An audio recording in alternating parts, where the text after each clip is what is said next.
my girlfriend and Paul Thomas Anderson's girlfriend were sisters.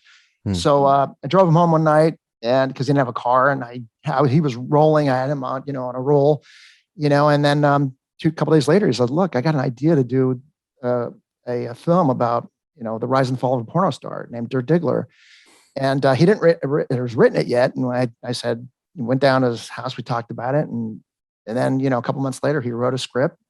And that was my first acting role, playing Dirk Diggler in the Dirk Diggler story, which eventually became Boogie Nights, which I appear in as well. Filmmakers make films, but films make filmmakers. From blockbuster premieres to grindhouse theaters, late night cable to the local video store, there is no greater classroom for aspiring filmmakers than cinema itself. Join your host, Eric Skwarczynski, as he dives deep into the minds of legendary directors, producers, actors, and more to discover their biggest influences and to explore the impact their films are leaving behind.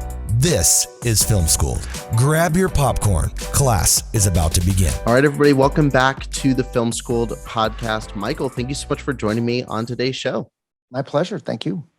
Now, before we get into your specific story in the film industry, because I know there's a lot that comes before this, I want to know about your first experience with film in general. Do you remember the first movie that you watched that had a really strong impact on you? Wow, that's funny, because behind me, you see there's a picture of Soylent Green, which came out in 1973. And I saw that.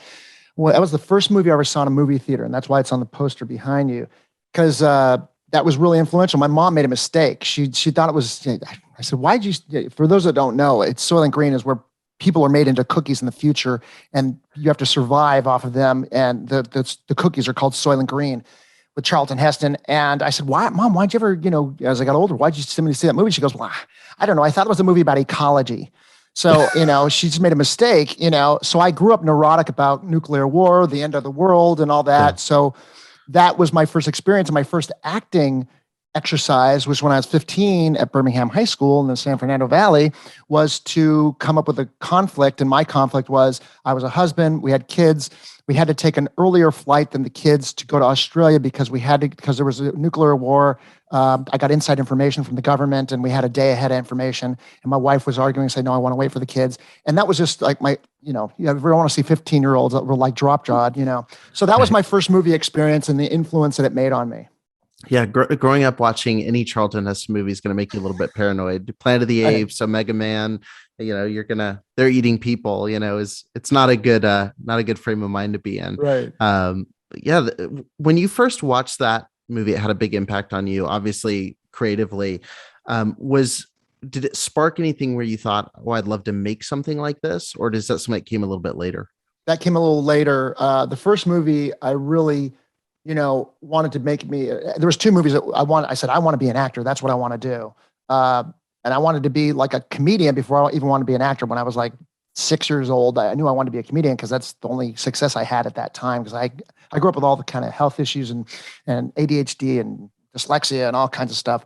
So when I saw two movies that came around the same time, which was Smokey and the Bandit, I wanted to be Jackie Gleason, and then movie Rocky, which I saw somebody that was exactly like me that was kind of like I considered he was a failure, but he kept on trying hard and he was funny and he wasn't considered smart, by people, but he kept on trying. And that's what helped me got into physical fitness eventually, which was my second bit of success when I was 16. And then I didn't follow that career, but those were two influential movies, one for comedy reasons and one for, teaching you how to achieve things. And I said, I want to do what those guys do. I understood at that point that they are actors and I wanted to be an actor because of that.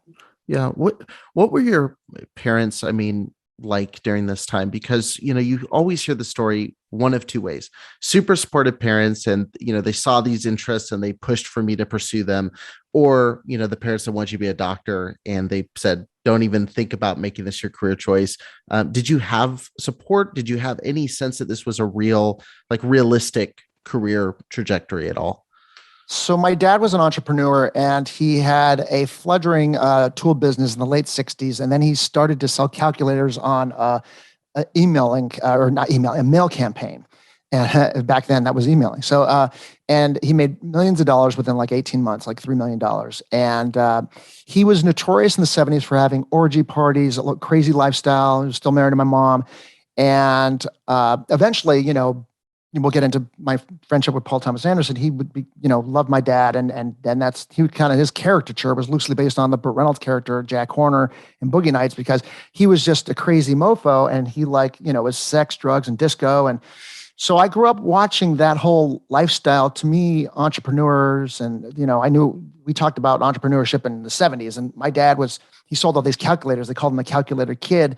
So, the influence on my dad looked like Elvis. He talked like De Niro. He was a very dynamic human being. So everything I know about business and that type of, character was very influential on me. My mom, on the other side, she looked like Marilyn Monroe, but had a personality of Don Rickles. Both of these people, you could see my dad's up there. He looks like Elvis. You could see my mom is right next to him. She looks like Marilyn Monroe. And then you could see Don Rickles over there who's, it all makes sense because those were big influence for me. They were very flamboyant, very colorful people. And I was a kid with a stutter trying to catch up to them. They're both from New York, fast talkers, and I would fludge over my words. So I grew up with a lot of drama, a lot of dysfunctionality, big family. I was the youngest. I ended up being the entertainer of the family.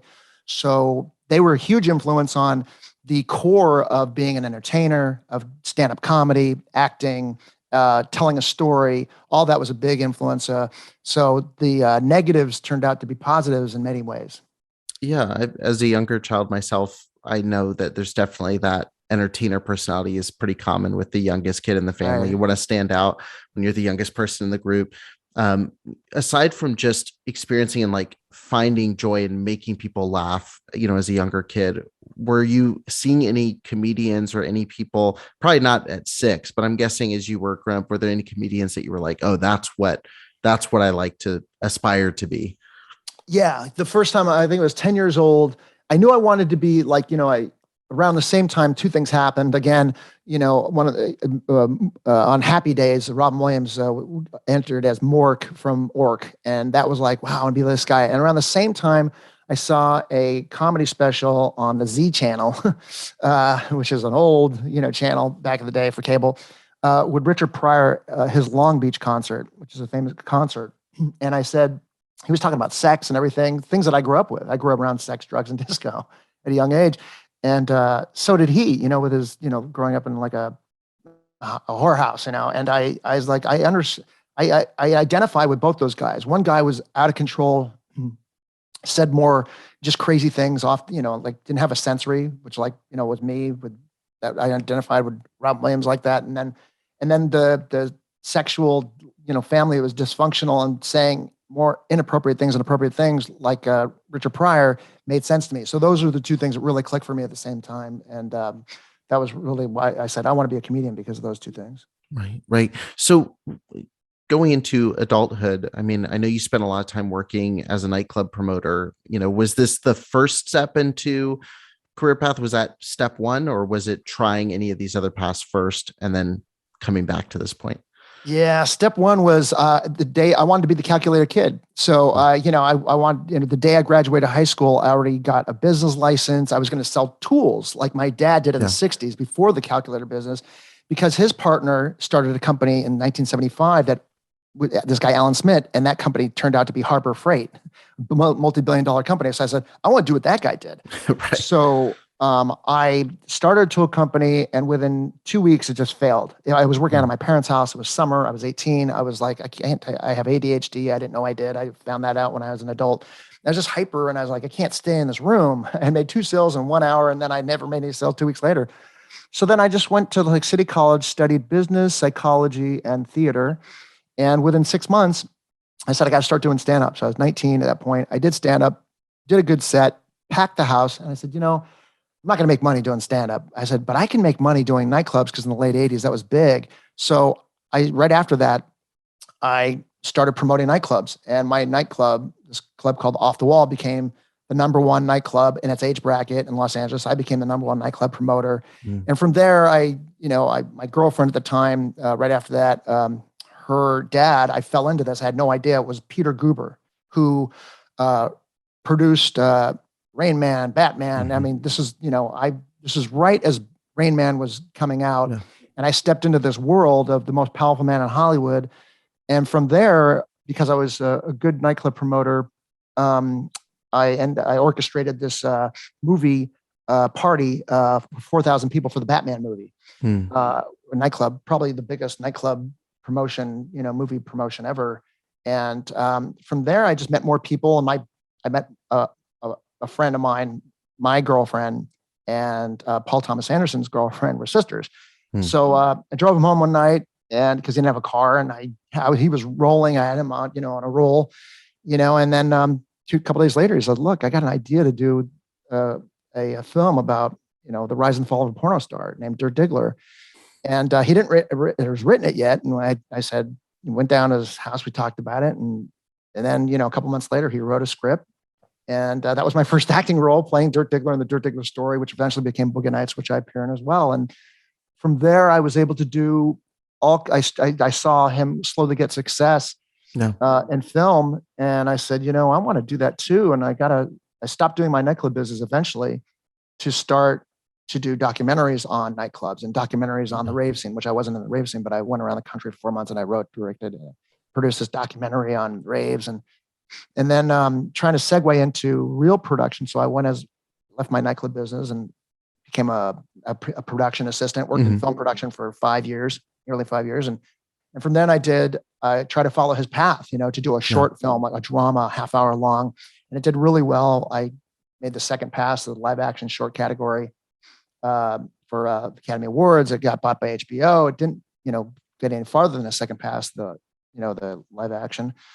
But I got close to a movie deal because I wrote other scripts. That's what studios do. They say, "Do you have any other material that And one of the scripts I had was about doing underground gambling casinos. These young guys that get approached by these older guys, and there's a conflict because the older guys are doing gambling casinos and younger guys are. And that happened to me. I did underground gambling casinos in Hollywood when I was a club promoter. I organized those. So then they wanted to do that. After 2 years was development hell, Trimark Pictures. I was no close to deal, and I was so sick of it. And by this time I've gone through, there's a lot more to it, but I've gone through the hills and valleys of Hollywood, seeing the darkest points of it, the greatest points of it, and no movie deal. I was broke and in debt because the short film made half its money back, not all its money back, and I said, screw it. I'm going to make my own movie. I'm not going to make the gambling one because that's the one you want to make. I'm going to make one that no one will ever let me make because I'm going to have to pay for it. Right. But I was broken in debt. So then I started a business. I said, I got to be an entrepreneur. I'm good at that. Yeah. After all those years, I started nothing to do. It was a tarp business because I said, I want to sell something on the internet. I want to sell something like a product that Harbor Freight sells, and I wanted to, donate things to the homeless because my dad was a homeless guy and I could donate tarps to the homeless. There was a whole bunch of reasons why, but anyway, 6 months later, I started this tarp business to make a movie. And within 6 months, I made $500,000 and I wrote, directed, produced, and acted in a movie called Love Hollywood Style with Faye Dunaway, Andy Dick, and Coolio, and a crazy cast and many other faces that you've seen. And I almost went broke making that. And by the end of that, I chose to do a business instead of my passions. And I still did stand-up comedy, but since then I nurtured my business and grew it into that business has made over $100 million since. But I always told myself, I'm going to pay to play, and I'm never going to depend on auditioning or depend on getting the script greenlit, or, it's just not my style. Yeah. So I just, that was kind of like my Reader's Digest version of my foyer in Hollywood. Right. Yeah. There's a lot to unpack there. And I definitely want to go back to some of these points, but I am curious, working with someone like Paul Thomas Anderson before he's Paul Thomas Anderson, like we know Paul Thomas Anderson today, was it did you see him as more than another Hollywood connection? Because obviously everybody that you meet who's working on a project, whether it's business world or whether it's, filmmaking, everybody talks a big game, or we're going to do the next big thing, or I have this great idea. Did you sense there was something more to a PTA before, or was it something where it's like, yeah, sure, man, you're going to write a short, I'll be in it, that's great. And then you see it turn into Boogie Nights and go, oh, holy shit, like this guy is going to be huge.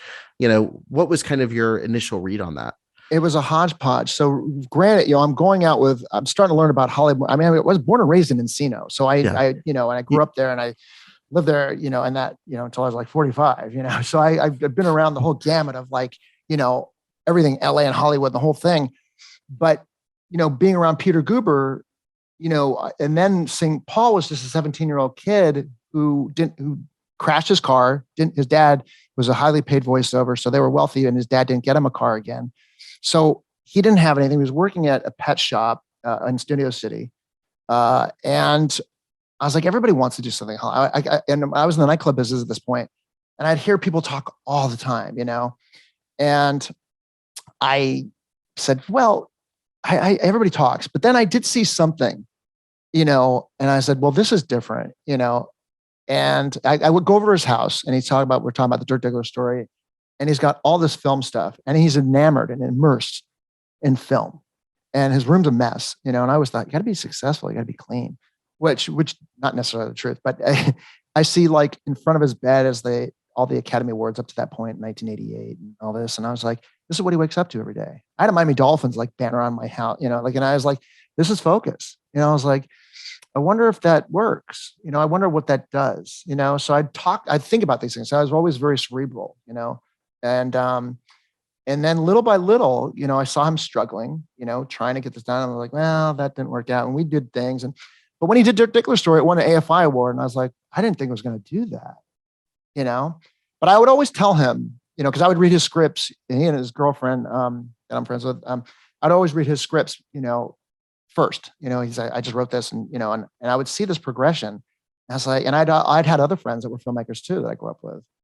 And I always told them, even when he didn't have any, I said, your style, the way you write, it's different. It feels different than my other friends that are filmmakers. And I like your style the best.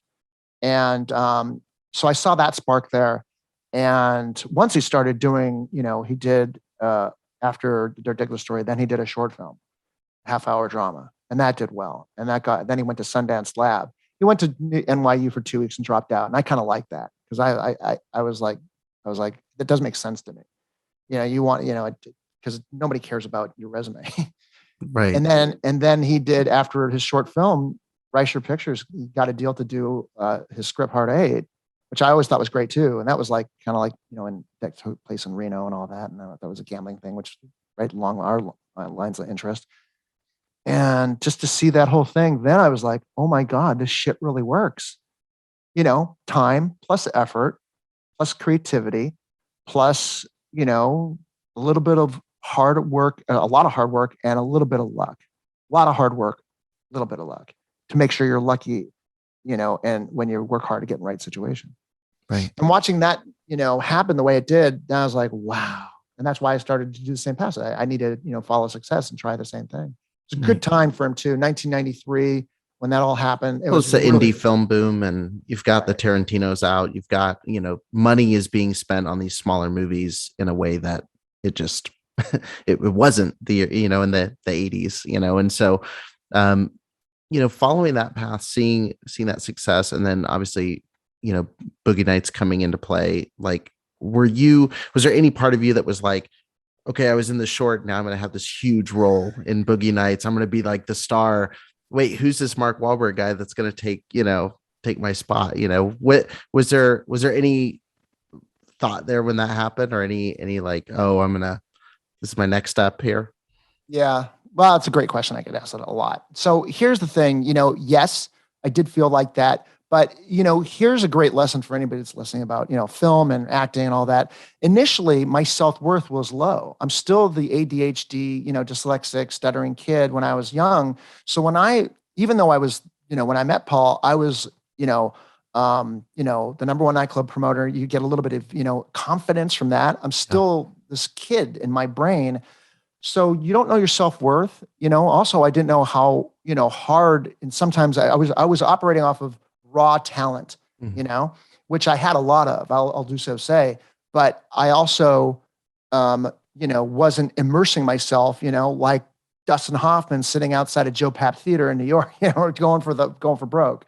So, when I remember I talked to him about it when we first talked about Dirk Diggler, saying, look, I want to I want to play the lead for this one day in a film. I didn't think like that. I said, who would you want to play this right now? And I remember, when I first started talking to him about, when he was just thinking about, before he even wrote Dirk Diggler's story, he said Nicolas Cage. I was like, oh, that's interesting. I said, he'll probably be too old by the time, but we talked about that.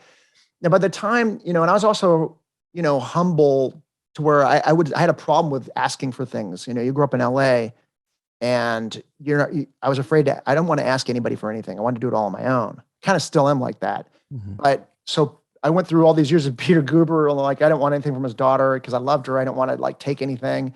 And then by the time I got some, I started, getting my self-worth when Boogie Nights came out. Can't blame Paul because, well, one, he got a $10 or $15 million budget, and you're going to spend $10 million on advertising. You need a name. Yeah. And at this point, Mark Wahlberg, was popular, and he already did Basketball Diaries. And I was like, I get that. Did I want a bigger part? Yes. Right. But nobody owes you anything. Right. And that's something that I learned, and I accept that. And I, I'm happy to just be a part of it, seeing the magic happen, but that's my whole outlook on that. Sure. Well, moving beyond that, and obviously working in following the path, you mentioned not pursuing the film school route, wanting to just get into it. So you go from, all this confidence, you're a nightclub promoter, and then I'm a production assistant, we're working in Hollywood. Was that what was that experience like, working on all these different films, working in, really at the ground level in the film industry, trying to navigate, figure this out? What was that climb to then trying to get your own project off the ground? Yeah. So I was, when you're a nightclub promoter in the 80s, and I was like a mini celebrity, you get that kind of, so everybody's really nice to you. You're the party guy, and you're running your own, I was young too. So I was very, very young, successful, a lot of success early age. And dropping all that, you lose your financial security as much, because, production is like job to job. I worked in commercials, which was great because you get to see the best talent. You see the beginning, middle, end of a production. So if you're wanting to learn something, you want to sit with John Schwartzman, who's, the DP on something, and they just did Armageddon. And I'm sitting with this guy. These are the best. When you're not shooting a film and you're a production guy, a DP or whatever, it's director, you're shooting those commercials because you get paid more per day and the per diem and all that. They want to make money. So I got to be around that talent. And I got to see the repetition of beginning, middle, end of a production really well.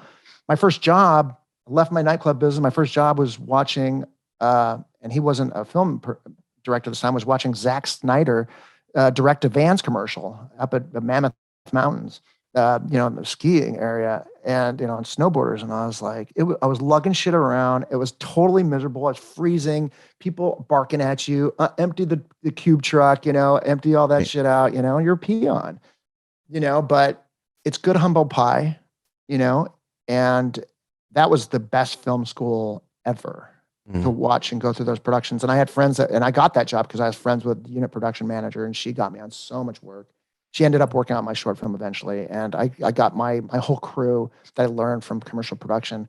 I got the creme de la creme for my short film, big production. Even Paul walked on there and he was like, holy shit, I didn't have this shit in my short film. Right. So I was like, yeah, it was a great experience. Right. Well, after those years of doing this, then trying to market this script around, you're trying to get one thing off the ground, trying to get money. And you said something when you were giving the 10,000 foot view of this, where it was like, from now on, it's pay to play. I don't want to have to rely on anybody else. And you mentioned the peaks and valleys of Hollywood.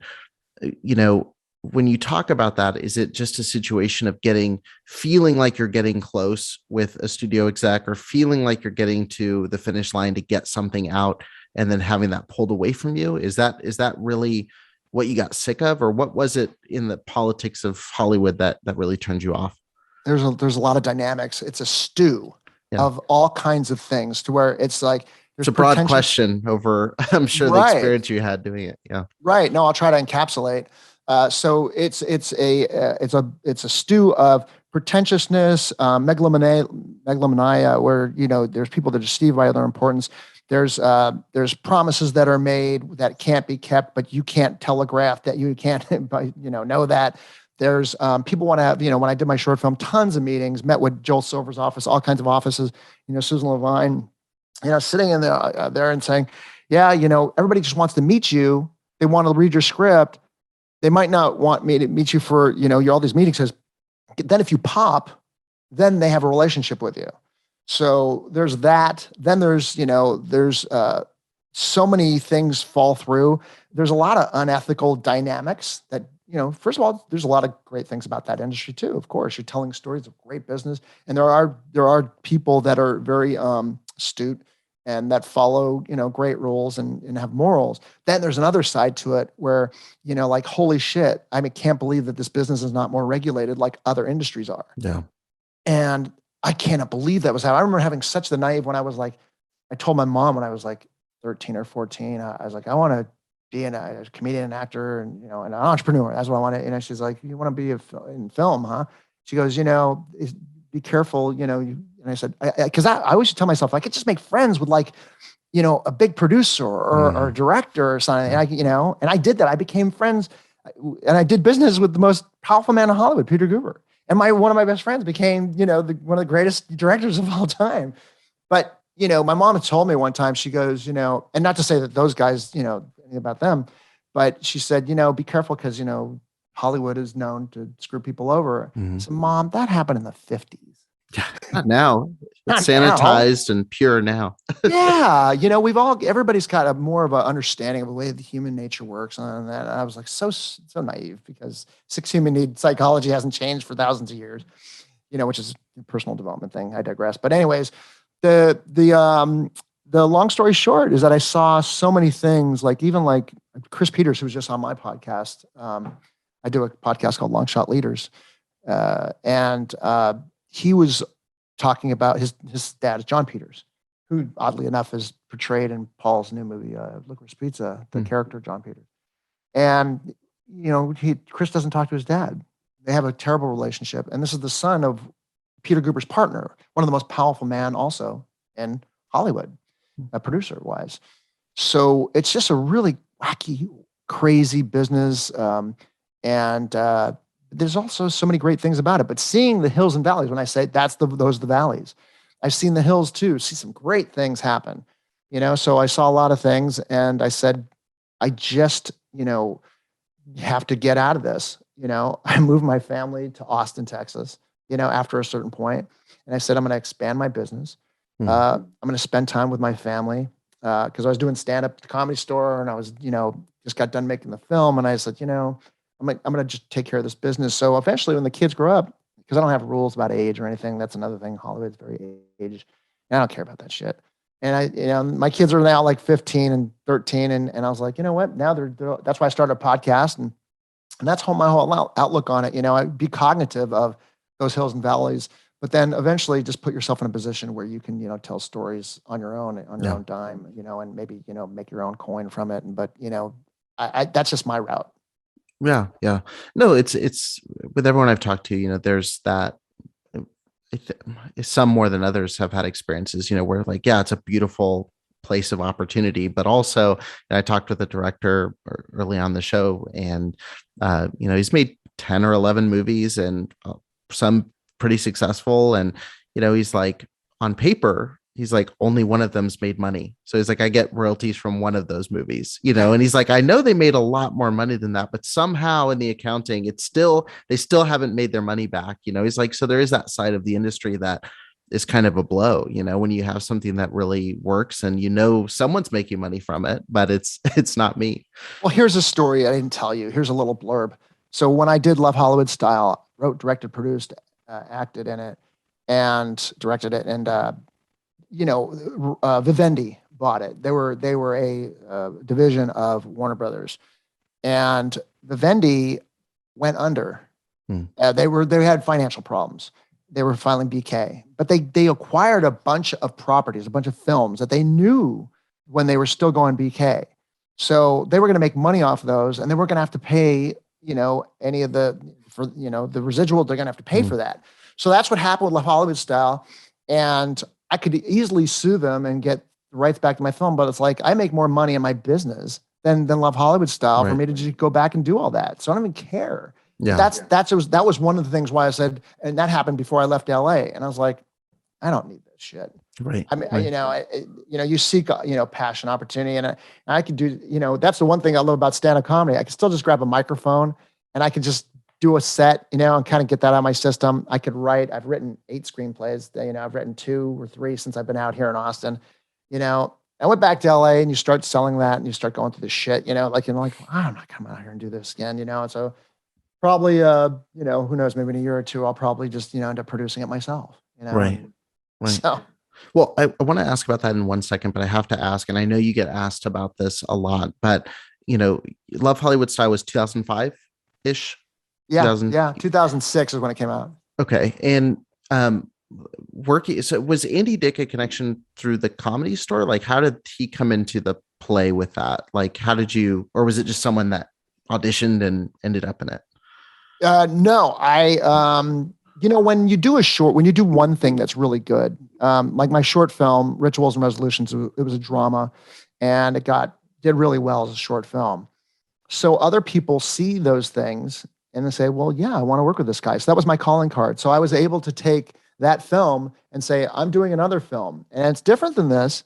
It's going to be a wacky comedy. It's going to be a cross between Kentucky Fried Movie and drama like American Beauty. Mm-hmm. And it was different. It may be a tad too different. I still think it was done really well.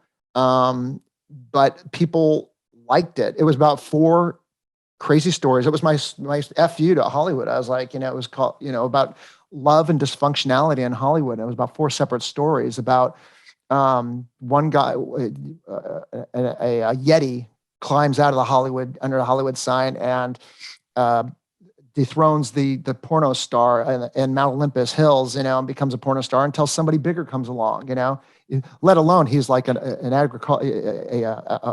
amazing, historical, prehistoric find. Hollywood doesn't care about that, so there was like something crazy and wacky like that. And then there was a writer, and all these stories intertwine. A writer brings home a real doll for Valentine's Day. And, he falls in love with the doll, and then the doll actually, then the wife gets a male real doll, and there's a love triangle. This is before Lars and the real doll came out. The real girl, Lars and the real girl. Yeah. And there's a crazy twist in that. All of them have kind of like a Twilight Zone twist at the end. Then there's a black, white, Jewish, African-American, cultural phenomenon rap star named Montel Meshuggah. And he's a cultural phenomenon and a symbol for civil rights, but he has this great rap career also. And people find out that he's from South Central Encino instead of South Central LA. And that ruins his whole career, which is just silly because people ignore the fact that he's this amazing symbol for civil rights and all that. So yeah, there's a little twist in that. It's about shallowness. And then there's another one where Faye Dunaway plays God. And the head of a studio. If you're going to cast somebody to play God, yeah, why not? She already thinks she is. So,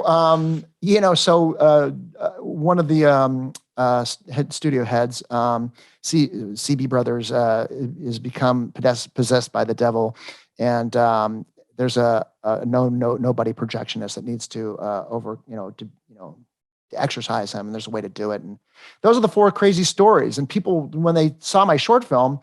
But they read that and they said, this is genius. This is either go, depends on how this goes and it's executed. And it just didn't hit enough traction also. Yeah. We won some awards, Vivendi took it. They kind of redid the cheesy video jacket to it. The replacement music, was cheesy, because, it's their choice. They can run with it a little bit. Sure. To get it out there. And that was how I got to get all those people in it. Yeah. And, you write something that's different, that's interesting. Also, I didn't need those actors for long days because it's for intertwining stories. Yeah. That's a big key. And also I wait till the last second. A nice independent film trick is you wait and wait and wait. And you have your first choice, second, third choice, fourth choice.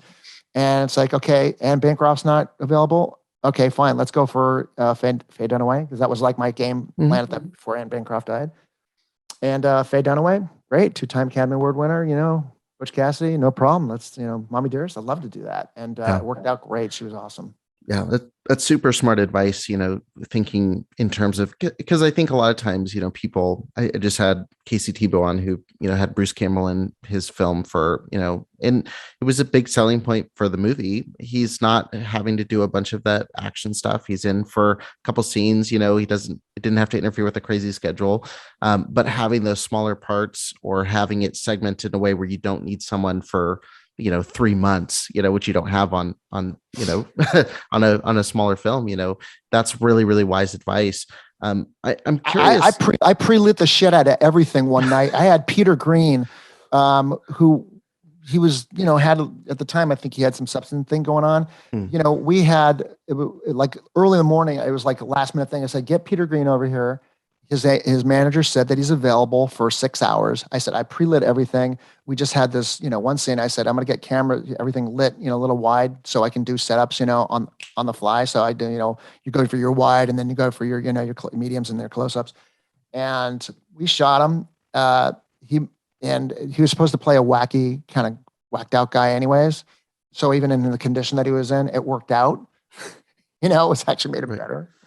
Right. And, so you wait sometimes the last minute. It's risky, Mm-hmm. Sometimes you got to steal shots. Sometimes you got to wait the last moment because an actor wants to act. And if they have nothing better to do, and there's like, I have nothing to do after tomorrow, and this guy's going to offer me, a day rate, I don't care. Let's just do it.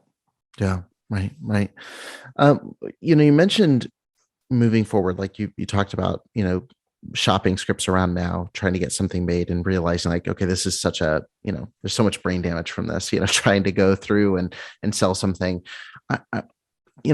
We have this idea of Hollywood. I think everybody who's interested in film, they hear the stories of a Steven Spielberg sneaking on the Universal lot, or they hear a story of, Sylvester Stallone selling his script for Rocky, and you think about these things and you idolize them. You think about them all the time. Like when's my moment like that? But now, with streaming services, with the way influencers work now, with the way you can build an audience by yourself, with a podcast or producing your own comedy, doing a show, all that sort of thing.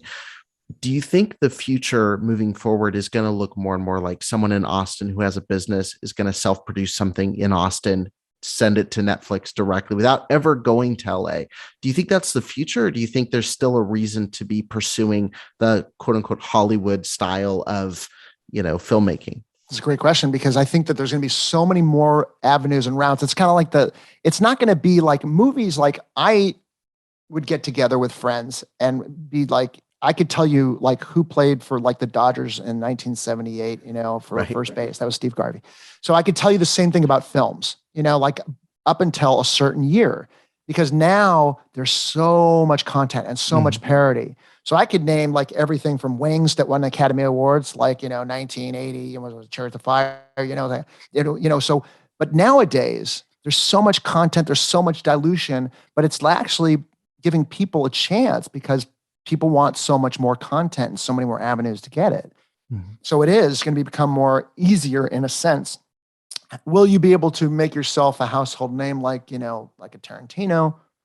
That's going to be a little more difficult now. You haven't seen that in a while, have you? Because, maybe somebody like even the Duffer Brothers, it's not like that iconic,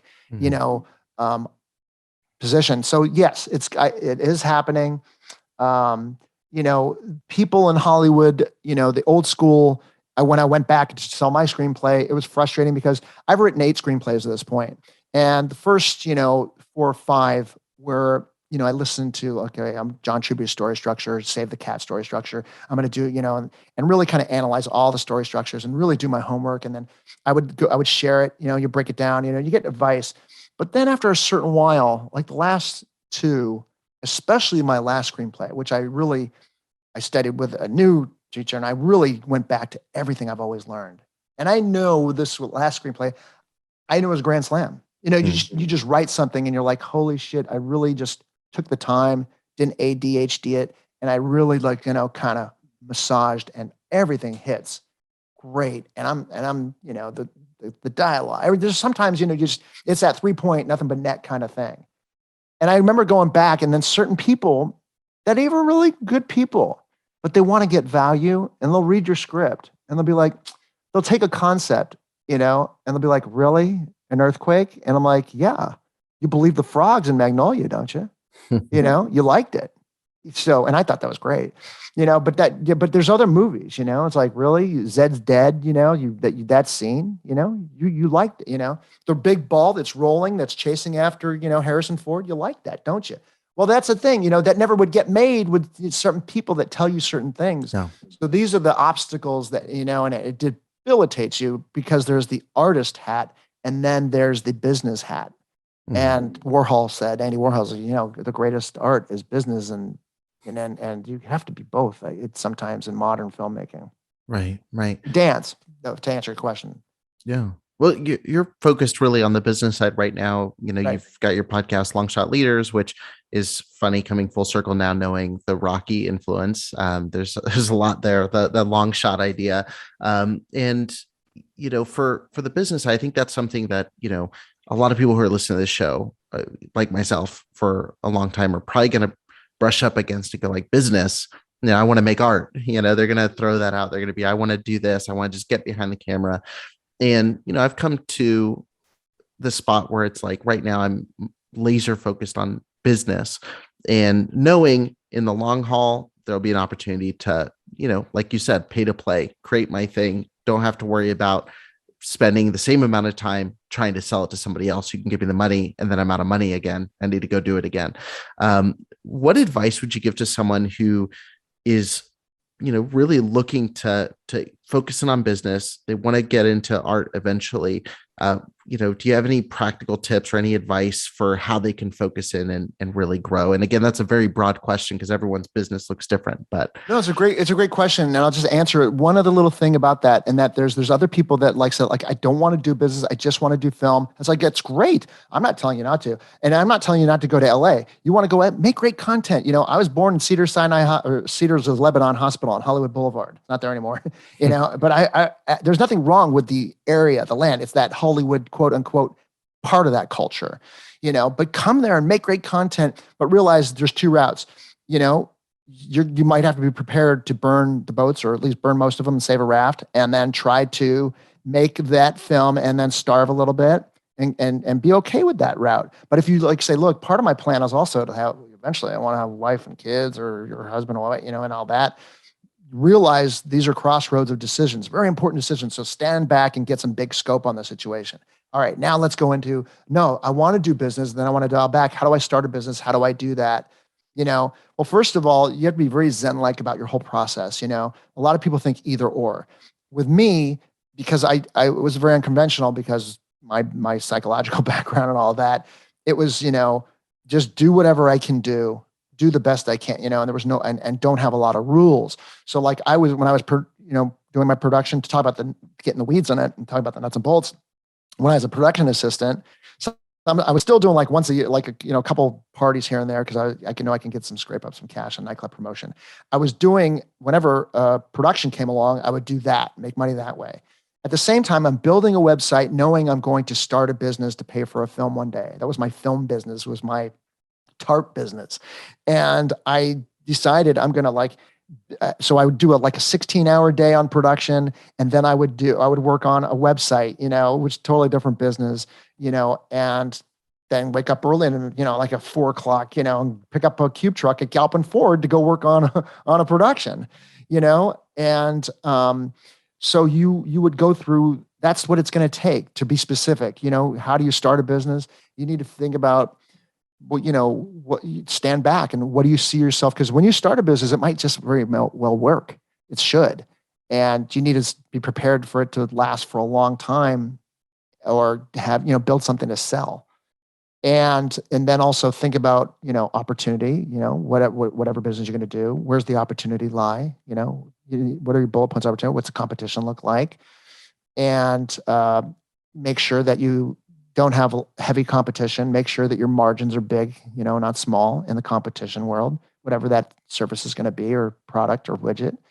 And then continue to write. You have to also balance. You have to spin plates here. So you can't continue. I would watch minimum, when I was in film mode, minimum a movie a day. And when I did those documentaries, and I went all in to do those documentaries on nightclubs and raves and all that, I was watching sometimes 3 movies a day. I would watch them, maybe concentrate on 1 or 2, and then I would play a third one as I was working on the computer. Like, let's say I just wanted to watch Grand Hotel and just kind of in my subconscious record lessons. You just got to be, and even like, when I was young, when I just graduated high school, my high school tutor told me, I told her I want to be an actor, filmmaker, and an entrepreneur, or a stand-up comedian. And she's like, why don't you work with your hands? Because not everybody's meant to do what they want to do. So, because I would listen to vocabulary tapes because I didn't have the vocabulary. I would listen to it when I would wake up in the morning and when I go to sleep at night. So I would become a wordsmith eventually because I knew I wanted to write. You have to find everything you could possibly do and do it at the same time. So to answer a long about way, it's not easy. You want to do something that's really hard, and you're going to have to, really work really hard and find net time, which is try to find out ways to do 2 things at once, 3 things at once. You've got to mow a lawn. You better listen to content while you're mowing the lawn to do some net time. And there's a bunch of modalities that you're going to have to try to achieve that. But that's how I would answer on how to achieve, monetary success, and then still stick with your art. That's what I did. You talked about like spinning plates, before we go into the rapid round, I've been curious about this route as I think about your story. You mentioned in the very beginning of the episode, ADHD, you're being this ADHD kid, but it sounds like that's kind of been a superpower for you in business, in your career. Do you view it in that way? Do you feel like you have what were described to you as issues, or what were kind of talked about as issues when you were younger, where you struggled to fit in? It seems like that's been kind of a part of your success story, has been being able to focus on all these different things. Do you think that's true? Like, do you feel like that's enabled you to do more than, say, the average person who would have tried the path that you've taken?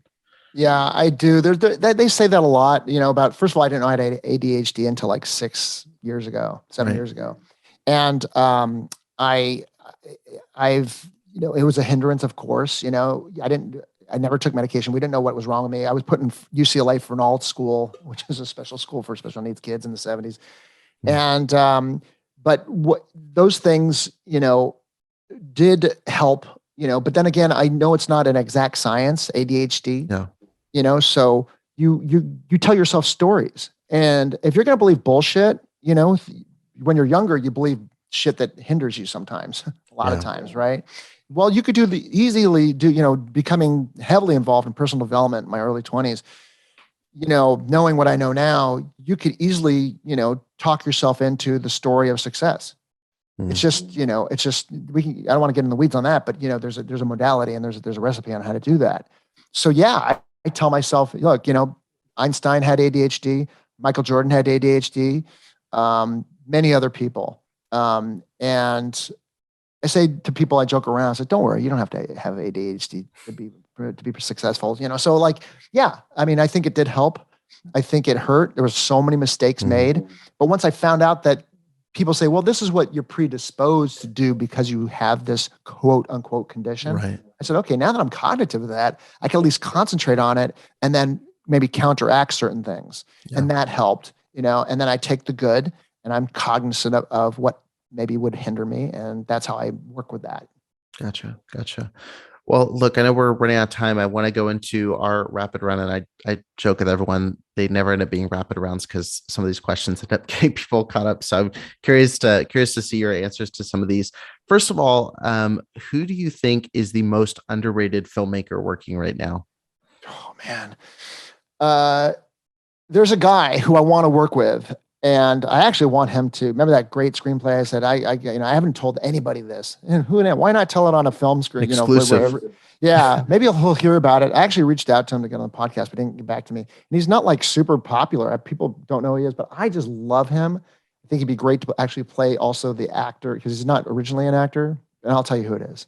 Jim Cummings, who did Thunder Road.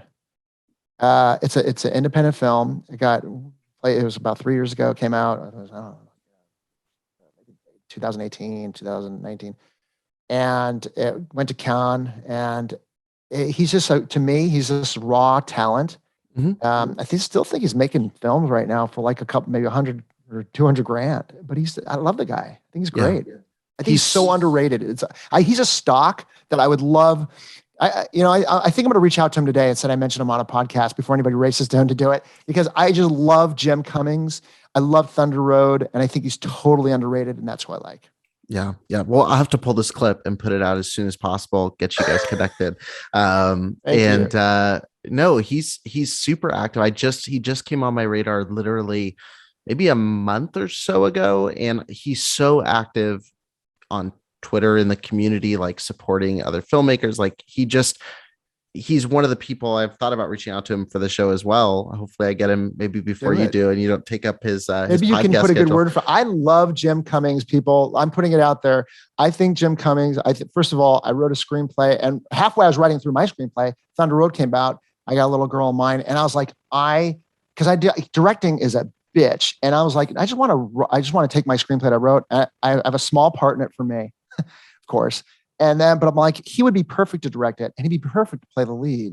So if Jim Cummings, if you can get this to him, I love you. I think you're great. I think you're super underrated.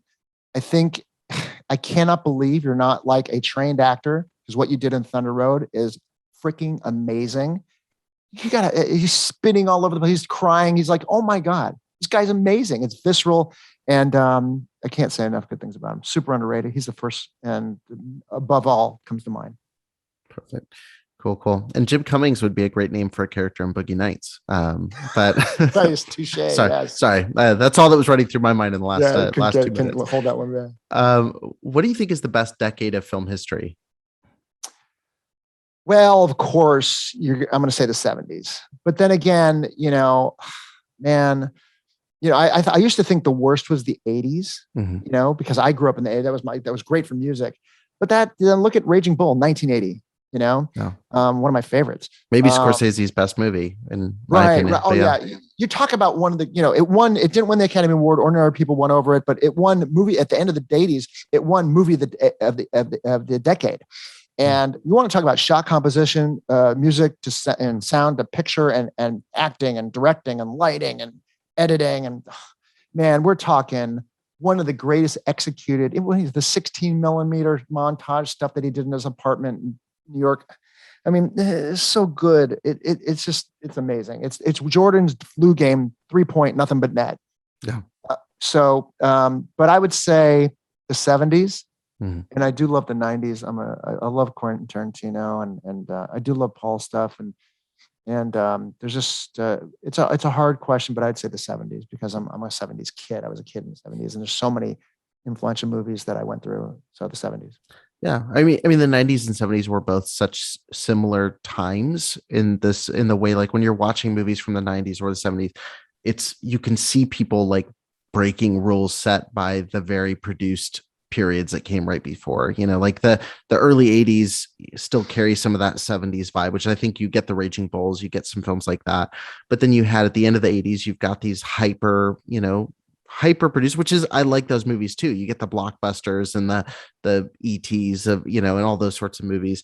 But then the 90s, again, you get back to, Pulp Fiction and Reservoir Dogs. And it's a really exciting period. Those are exciting periods for me, is when you see someone kind of shake off what's been the box office successes of the year before, the decade before, and come into it. I even argue like the early 2000s had some of that too, with the comedy world. I think it's a very underrated period of film, or even horror. You've got James Wan coming in with Saw, shaking up the 90s teen slasher. Like those periods, the beginning of new decades, are really, really exciting. So it's very hard to pick. Yeah. And on a different note from, style or milieu of society and how things, in fashion and film and art, and you could define 40s, 50s, 70s, 60s, the 70s, 80s, 90s, when you get to the 2000s, it's almost like those lines are blurred between 2000 and now. Mm-hmm. It's not like the 2010s or the 20s. To me, the internet and things are moving so fast, and styles, the consciousness of filmmaking and how it's transmogrified into something totally different. It's almost like the lines are blurred now, and there's not a distinct, time or feel. It's just, there's a lot of great things happening also. Yeah. Yeah. At a very fast pace. Yeah. What is a movie that your fans would be surprised that you enjoy?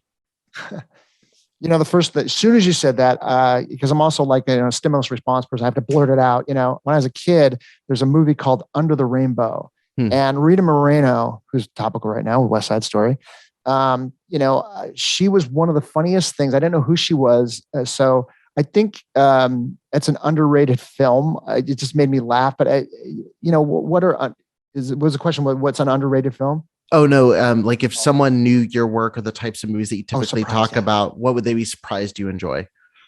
I'll watch a movie for one scene.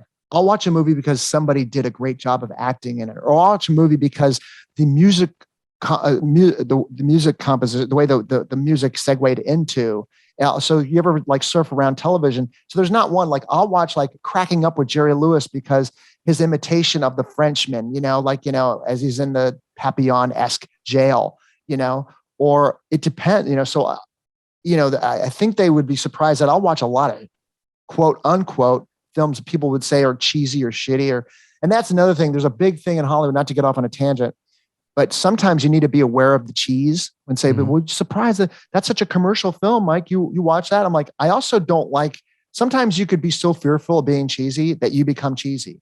Yeah. Not to mention, Vincent Gallo, who I met and I love, but Vincent sometimes is so like, he did that Brown Bunny and it was so esoteric and so afraid to be, he wanted to be so avant-garde, kind of got a little cheesy, so I don't think any people they work, big, a lot of movies, they say that they're surprised that you like them. It's like, that was a hard movie to make. A studio put some money into it. The director was competent. Don't be so hard on that person. That took a year to make that work of art. Even though people are like, I love Scorsese, he's one of my favorites. But some of these superhero movies, hey, look, they're good movies. Yeah. Just, So I love the superhero movies. It might surprise people because everything I've written has to do with like more of a psychological, very dark, whether it's comedy or drama. Yeah. But I watch. I don't care if it's commercial. I don't care if it's good. It's good. So they would be surprised to know I watch a lot of shit. Sometimes just for one scene. Yeah. Yeah. I learned that about Tarantino's very much like that as well. And I've learned that I say that like I know Tarantino. I don't know Tarantino, but I know whenever he recommends movies on like the Pure Cinema podcast, a lot of them I'll watch and I'm like, what the heck? Like, what does he like about this movie? But I started realizing there'll be like one scene that I see that's what he loves about this movie. Like I watched CC Rider when Once Upon a Time in Hollywood was coming out. And I was like, what on earth does he like about this Joe Namath biker movie? And the opening credits are super creative. There's a great scene with, Sid Haig shows up. He's great in it, so I started seeing like, I see these elements that Tarantino obviously would love, but the movie as a whole, you're like, this is so crazy. They recommended this as a movie to watch, but it's special when you can look at a movie and try to find that one or two things that really work. It changes your experience for the better. You can enjoy a lot more movies. If you were given the green light to remake any film, what would you choose and why? Okay. So I just got done doing my short film and I saw a movie. I love Michael Mann, don't get me wrong, but I'm a huge Muhammad Ali fan. There's a picture right behind him. Ali, trying to take Cosell's toupee off, and then my banner back there. I saw Ali. I think Will Smith did a great job, but I truly feel that I could have written and directed a better Ali. And I know that sounds so egotistical. It's only because I am first of all, I think in biography fashion my whole life. I think that's why I do this podcast called Long Shot Leaders. I think about, the beginning of someone's life, the end of someone's life, and how does that hit all the story points of a screenplay structure. I've been doing that since I can remember. And with Ali, I really feel like I could make either a movie on Ali, and no one's really done a movie on Mike Tyson yet. I'm a huge boxing fan. But to redo Ali, I know I just know in my bones because I care so much about the story. Hmm. Hmm. What is the number one piece of advice you would give to an aspiring filmmaker? Ask everybody this. This is the question that I'm always curious to hear someone's answer on. What's the absolute best piece of advice? If you could give it to every filmmaker, what would it be and why?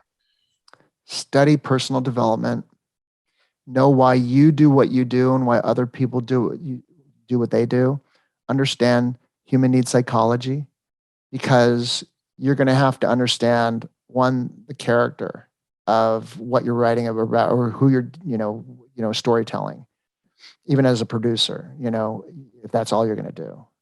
Now, the other thing is that you're going to deal with a lot of dynamics on your emotions, and your decision making is going to be challenged by a very dynamic industry. And you're going to have to understand, why people do what they do. I just talked to, we had him on my podcast. His name is Robert Greene. He wrote the book, 48 Laws of Power. And if you're not familiar with the book, he was a production assistant in Hollywood, and he grew up in LA, and he wrote this book about people that, use power throughout history. He was also a historian, throughout school. And it really helps to understand, to become more successful in that industry, and any industry really. I think they should really teach it in high school, personal development, human need psychology, because you will not, at least when you won't get as angry or defeatist, in your travels of trying to be successful in a super uber competitive industry. So understanding why you do what you do, study psychology, and learn about, and how does that apply to your industry, especially, where you're trying to go and your ultimate goals. You'll be able to, I would just say, take that just as much as filmmaking or production or anything else. Yeah, that's really, really awesome, really helpful. And for anybody listening, definitely check out the Long Shot Leaders podcast.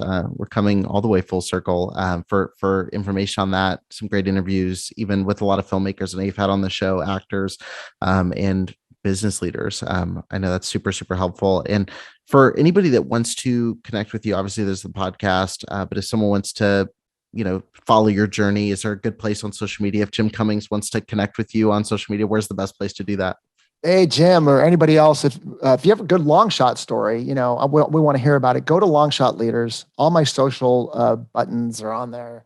And it's the easiest way. It's just go to longshotleaders.com. You can go there and check out me. If you've got a long shot story, there's a form there that you can fill out and tell us your story, and love to have you on the show. It doesn't have to be financial success or anything. It could be, we've had a Holocaust survivor. We've had somebody that was like a nomad land. They were like, homeless for 12 years from 12 to 24. And then they ended up becoming, a general manager somewhere, and they bought their house. It's great stories is what we're looking for. And, if it could tell like a good movie, and that's what I look for. And you've overcome large obstacles to find success. We want to hear about you. So yeah, longshotleaders.com. Awesome. Well, Michael, thank you so much for joining me on the Film School podcast and sharing about your journey. I really, really appreciate it. A pleasure. Thank you. Thanks for listening to the Film School podcast. If you appreciated the content on the show, don't forget to leave a 5-star review and hit subscribe so you won't miss a single episode.